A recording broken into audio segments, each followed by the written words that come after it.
উৎসবমুখর পরিবেশে চলছে রাকসুর প্রচার প্রচারণা। এ নিয়ে বিস্তারিত জানাতে যুক্ত হচ্ছেন সহকর্মী কাজী শাহেদ। আমরা যুক্ত হচ্ছি। শাহেদ, আপনি তো রাজশাহী বিশ্ববিদ্যালয়ে রয়েছেন, এই মুহূর্তে প্রার্থীরা ভোটারদের কি ধরনের প্রতিশ্রুতি দিচ্ছেন বিস্তারিত জানাবেন। ধন্যবাদ অতসী। ইতিমধ্যেই যে প্রচার প্রচারণার যে দিনটি আজকে সপ্তম দিন, তবে আজকে কিছুটা ঢিলে ঢালা, কারণ শুক্রবার অনেকেই প্রচারণায় এখনো নামেননি। এছাড়া গতকাল কোটা বিরোধী আন্দোলনের সব প্রার্থী শিক্ষার্থীরা যে আন্দোলন করছে উপাচার্যের বাসভবনে ঘিরে রেখে গভীর রাত পর্যন্ত, ফলে যেটি চলছে সেটি হলো যে এখন পর্যন্ত সেই যে রেশ সেটি চলছে এবং প্রার্থীরা অনেক প্রচারণা যদিও নেমেছেন, তবে আজকে একটু ঢিলে ঢালা প্রচারণা সেটি আমরা বলতে পারি। তো এখন পর্যন্ত যে পরিমাণ প্রার্থীরা এখানে আছেন সেটি নিয়ে আমরা কথা বলেছিলাম, যে সেটি দেখছি। আমরা একটু কথা বলতে চাই এখানে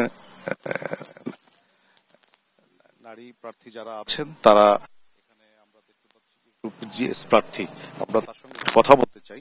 আপনার সঙ্গে কথা বলতে চাই যে প্রার্থী হয়েছেন, কেমন সাড়া পাচ্ছেন? আসলে আজকে প্রচারণার শিক্ষার্থীদের কাছ থেকে বেশ ভালো সাড়া পাওয়া যাচ্ছে। শিক্ষার্থীরা আমাদেরকে স্বতন্ত্র প্রার্থী হিসেবে তারা আমাদেরকে খুব ভালোভাবে গ্রহণ করছে।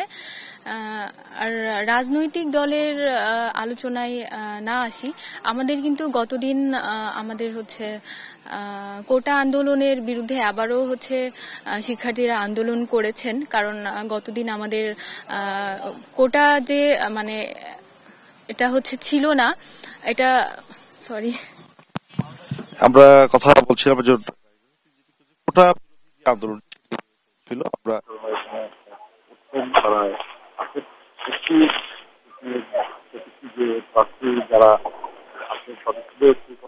প্রার্থী যারা আছেন তাদের সঙ্গে একটু কথা বলতে চাই যে প্রচার কেমন পাচ্ছেন। আজকে তো শুক্রবার, মনে হচ্ছে।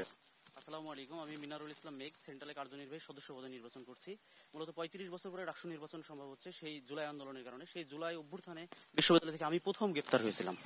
কাজলা গেট থেকে 18 জুলাই থেকে 7 আগস্ট 20 দিন কারাগারে ছিলাম, এবং শুধু জুলাই আন্দোলনের কারণে মূলত পুলিশ আমাকে কাজলা গেটে ধরে সেই পরিমাণ প্রহার করছিল, পেটানি দিয়েছিল, যার কারণে কারাগারে গিয়েও হসপিটালে থাকতে হয়েছে আমাকে। এবং সবাই 5 তারিখ 6 তারিখ বের হলেও আমি বের হয়েছিলাম 7 তারিখে। সবার চেয়ে 2 দিন আরো বেশি জেলে ছিলাম, 20 দিন মোট কারাগারে ছিলাম। তো আমি যখন আমার এই কথাগুলো রাজশাহী বিশ্ববিদ্যালয়ের সাধারণ ছাত্রছাত্রীদের গিয়ে বলতেছি, তারা খুব পজিটিভ ভাবে নিচ্ছে এবং আমার জন্য দোয়া করছে। আমি আশাবাদী। ধন্যবাদ। একটু জানতে চাই শুধু একটা প্রশ্ন, যে সবার জন্য কি সমান সুযোগ আছে প্রচারণায়? এখন পর্যন্ত আমরা দেখতেছি যে সবার জন্য সমান সুযোগ আছে। আমরা কথা বলছিলাম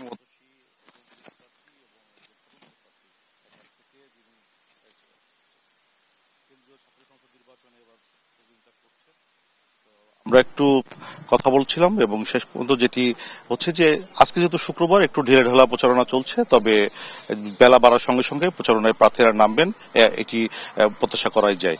তো অতসী, এই ছিল রাকসু থেকে আমার কাছে সর্বশেষ। ফিরছি স্টুডিওতে।